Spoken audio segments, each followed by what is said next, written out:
Boa noite, pessoal. Hoje eu vou falar aqui um pouquinho sobre as ferramentas de corte, dobra, solda e amarração, de ferragens, estruturas de metal. Aqui. E de início a gente vai falar aqui das ferramentas de dobra das ferragens. Das ferramentas manuais, uma muito comum é justamente a chave, onde que ele usa o princípio de alavanca, para possibilitar a dobra da ferragem. Aqui nós temos aqui esse entalhe aqui, que é justamente por onde é encaixada a ferragem. E, como eu disse, o princípio da alavanca, você cria o torque aqui e aí consegue dobrar a ferragem. Bom, aqui nós temos um exemplo da utilização. Aqui no caso o rapaz ele encaixou em uma das ranhuras aqui da ferragem, e ele utilizou inclusive um cano de metal como apoio para que ele conseguisse puxar de uma forma mais confortável a haste. Aqui nós vemos aqui o torque exercido, para que ele conseguisse dobrar. Evidentemente aqui, se ele tivesse em duas pessoas, seria mais prático. E claro, vai depender da espessura aqui da ferragem que você está tentando dobrar. Se for muito espesso, tiver um diâmetro mais elevado, vai ficar mais difícil, consequentemente. Então esse método é recomendado para pequenas dimensões, não para coisas muito grandes. Bom, aí para espessuras maiores de ferragens, e até para dobrar de uma forma mais prática, confortável, você utiliza as ferramentas elétricas. Um exemplo delas eu vou mostrar agora aqui no vídeo.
Bom, como a gente viu aqui, já é uma máquina de um porte mais elevado, então é recomendado para obras que você tenha onde guardar a máquina, evidentemente. Você não vai deixar embaixo de chuva.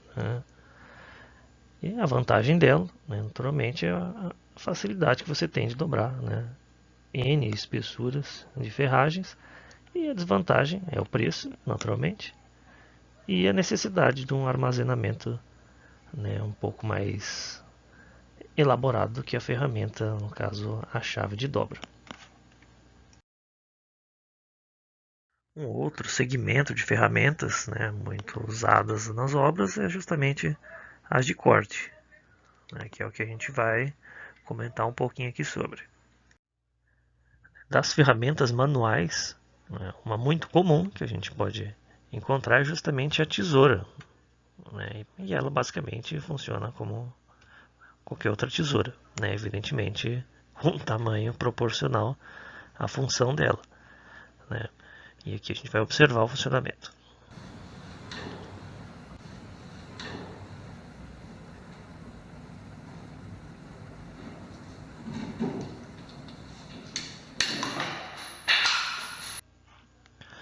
O interessante aqui é que a gente vê que mesmo sendo uma haste aqui relativamente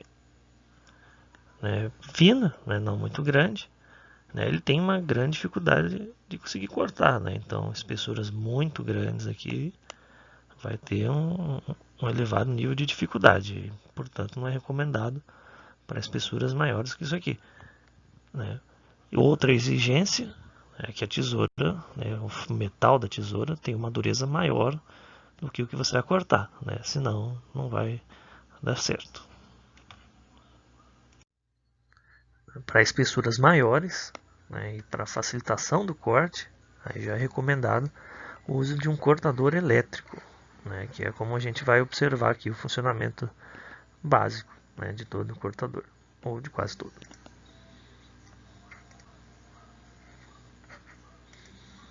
Iniciando o corte. Instale o vergalhão sobre a máquina. Ajuste o parafuso batente, mantendo a haste perpendicular à lâmina de corte. Acione o gatilho puxando para trás. E faça o corte.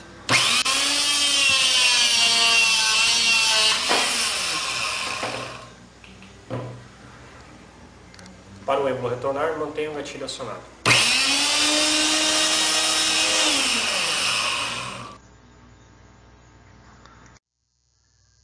Agora, para espessuras ainda maiores, né, existem equipamentos consequentemente maiores e com maior força. Além disso, né, existem algumas máquinas que acumulam a função, tanto de dobra quanto de corte, né, das hastes, né, que é o que a gente vai observar aqui.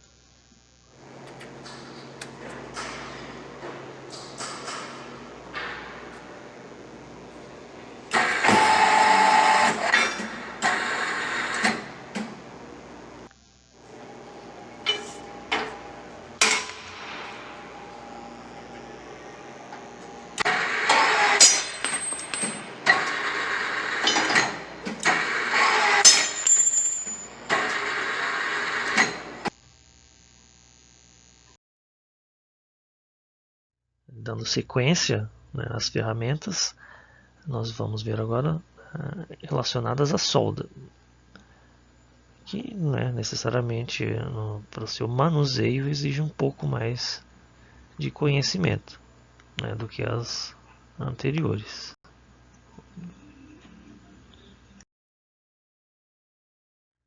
Os principais, né, tipos de soldagem e, consequentemente, as principais máquinas de solda, né, são basicamente o TIG, MIG, né, só um instante, MIG/MAG,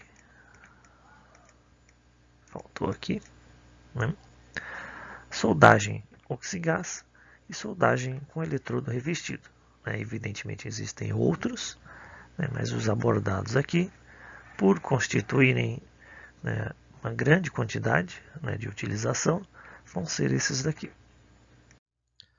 Das ferramentas, né, utilizadas para soldagem, né, através do arco elétrico, eles se utilizam basicamente da eletricidade, né, onde nós temos aqui, né, um eletrodo positivo que, ao entrar em contato com esse metal base que está em carga negativa, né, os elétrons, né, de um para o outro acabam colidindo com os átomos, né, e isso acaba ionizando essa região, né, essa coluna de gás, né, de forma que deixa eletricamente carregado.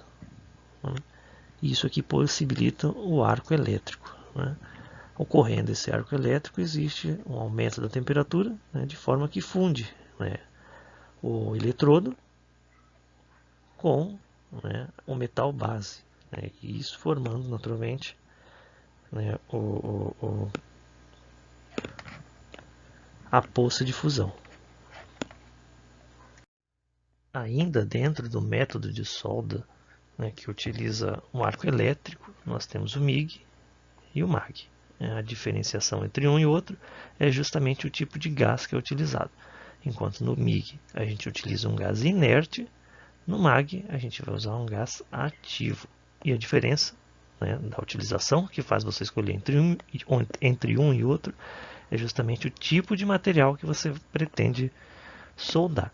né? No caso do MIG, né, é utilizado para materiais não ferrosos, né, como exemplo, o alumínio. No caso do MAG, né, como ele é ativo, ele é recomendado para materiais ferrosos, como o aço. Aqui embaixo nós temos um modelo, né, de tocha de soldagem, né, que é por onde a gente alimenta, né, o eletrodo. Esse eletrodo, né, ele vai entrar em contato aqui com o metal base, né, e vai fazer a soldagem, né, da forma que a gente já explicou. A diferença, né, desse método é que ele usa essa nuvem de gás aqui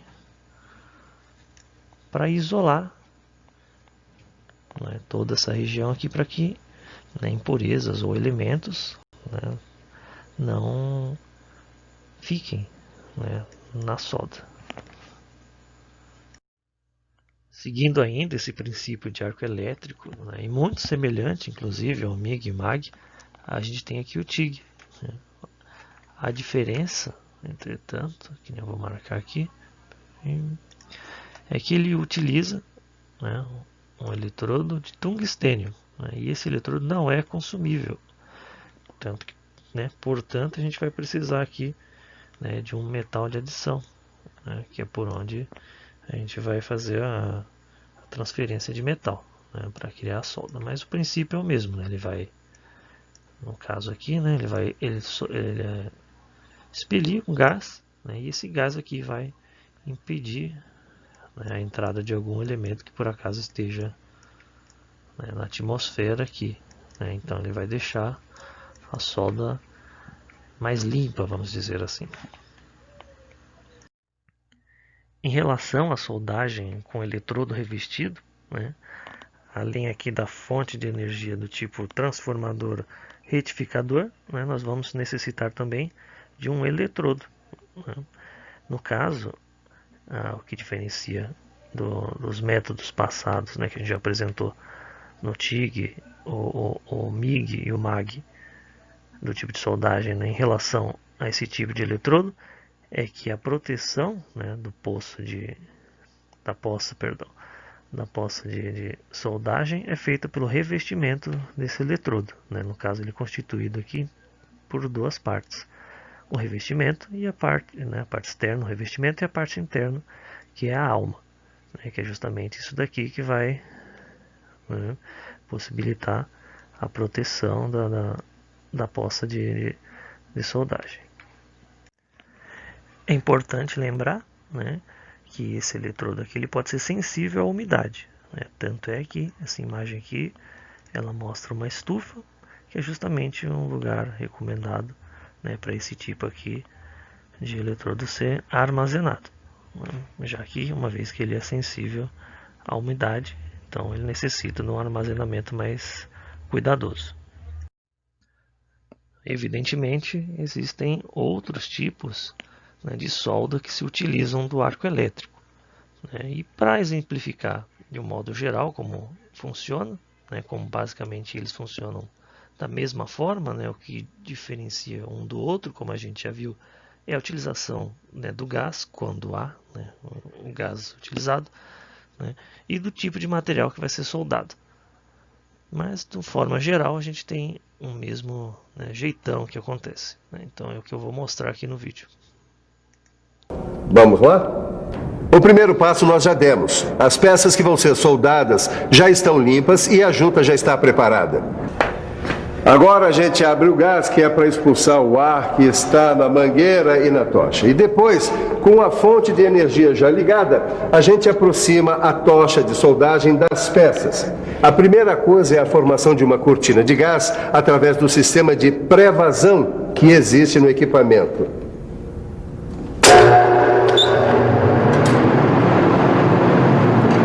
Quando a gente aproxima a ponta da tocha através do ignitor de alta frequência, o arco elétrico se abre. A gente espera um pouco até que se forme uma poça de fusão e começamos a fazer o cordão de solda, nesse caso com a ajuda do metal de adição. Quando termina o cordão de solda, a primeira coisa é interromper a corrente elétrica. Porém, o gás continua protegendo por um determinado tempo a última parte soldada através do sistema de pós-vazão existente no equipamento. Uma outra ferramenta de soldagem, né, é o que a gente mostra aqui, né, que é justamente essa aqui representa uma estação, né, de solda oxigás, que basicamente tem um princípio muito semelhante, né, ao que a gente apresentou, né, em relação ao arco elétrico. Né. A diferença aqui é que naturalmente não vai usar eletricidade, ele vai usar, né, a combustão dos gases, né, dos cilindros aqui para formar, né, a fusão. No caso aqui nós temos basicamente 2 cilindros, um contendo oxigênio, normalmente é o preto, e um contendo algum outro gás, né, que pode ser o hidrogênio, o propano, o metano, né, gás natural, e o mais comum, né, o acetileno. Um componente muito importante aqui, né, é justamente o maçarico, né, e ele se divide em algumas partes. Né. Nós temos aqui, por exemplo, o injetor, que é por onde entram os gases. Né. Nós temos aqui também, né, regulador, né, de passagem desses gases, né, que é o que naturalmente regula, né, a vazão. Né. Temos aqui também o misturador, né, que é onde os gases se encontram. Temos aqui por fim a lança, né, que é o que conduz o gás até finalmente chegar no bico, que é onde, né, acontece a chama. E a solda, né, a solda ela se dá de uma forma muito semelhante às anteriores. Né. Você vai ter aqui um metal base, né. Aqui você vai ter um metal de adição. Deixa eu mudar aqui a cor. E aqui você vai ter a chama, né? E no caso você vai criar aqui a poça. Deixa eu mudar aqui a cor novamente. Você vai criando aqui a poça de soldagem, que vai naturalmente unindo os materiais. Por fim, nós temos aqui as ferramentas de amarração, né? Além, evidentemente, né, do alicate e de outras ferramentas comuns, nós vamos dar atenção aqui às 2 ferramentas, né, que eu encontrei aqui que mais representam, né, as ferramentas de amarração. Bom, aqui nós temos o gancho, né, que basicamente, como o próprio nome fala, é um gancho de amarração, né? Tem um formato do gancho, você vai enganchar, né, o arame aqui, e aí você vai torcê-lo até você conseguir a amarração adequada. É igual a gente vai verificar aqui no vídeo.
Como a gente pode ver aqui, é uma ferramenta relativamente simples, né, que cumpre a função. Evidentemente, né, exige um bom tempo, dependendo da quantidade de amarrações que você precisa fazer. Talvez essa não seja a ferramenta mais indicada, né, talvez seja a ferramenta que venha a seguir.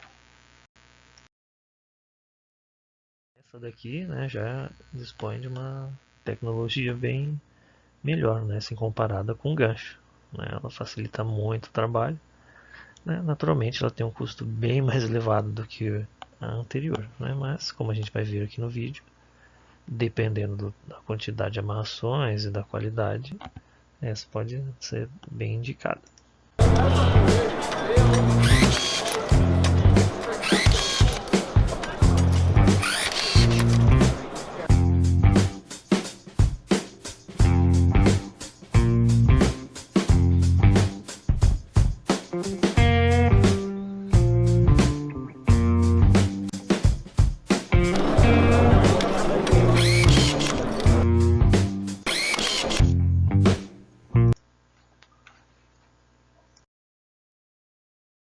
E com isso a gente conclui aqui a apresentação.